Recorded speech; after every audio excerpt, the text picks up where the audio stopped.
ഒരു രക്ഷയുമില്ലാത്ത പെട്ടെന്ന് ഉണ്ടാക്കാൻ പറ്റുന്ന ഒരു ഈസി ചെമ്മീൻ റോസ്റ്റ് റെസിപ്പിയാണ് അവിടെ കാണിക്കുന്നത്. അതിന് വേണ്ടിയിട്ട് നമുക്ക് മസാല റെഡിയാക്കാം. മസാലയ്ക്ക് വേണ്ടിയിട്ട് ഉണക്കമുളക്, ഇഞ്ചി, വെളുത്തുള്ളി, സവാള, തക്കാളി, പിന്നെ ആവശ്യത്തിന് ഉപ്പും കറിവേപ്പിലയും ചേർത്ത് നന്നായി വഴറ്റിയെടുക്കണം. ഇനി ഇതിലേക്ക് മസാലപ്പൊടികൾ ചേർത്തെടുക്കാം. മുളക് പൊടി, മഞ്ഞൾപ്പൊടി, വലിയ ജീരകം, ഇതും എല്ലാം കൂടി ചേർത്ത് ഒന്നുകൂടി നന്നായി വഴറ്റിയതിന് ശേഷം ഒരു മിക്സർ ജാറിൽ നന്നായി ഫൈൻ പേസ്റ്റായിട്ട് അരച്ചെടുക്കുക. ഇനി വേറൊരു പാനിലേക്ക് ഫൈൻ പേസ്റ്റായി അരച്ചതും ചെമ്മീനും കൂടി ചേർത്ത് നന്നായി മിക്സാക്കിയതിന് ശേഷം മൂടി വെച്ചിട്ട് കുക്ക് ചെയ്തെടുക്കണം.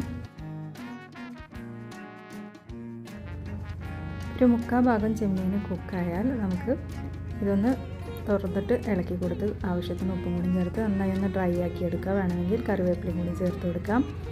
ഇനി നന്നായി ഡ്രൈ ആയി വരുമ്പോൾ അതിലേക്ക് കുറച്ച് തേങ്ങ ചെറിയും കൂടി ചേർത്ത് കൊടുത്ത് നന്നായി ഒന്നുകൂടി റോസ്റ്റ് ആക്കി എടുക്കാം. അങ്ങനെ നല്ല ടേസ്റ്റി ചെമ്മീൻ റോസ്റ്റ്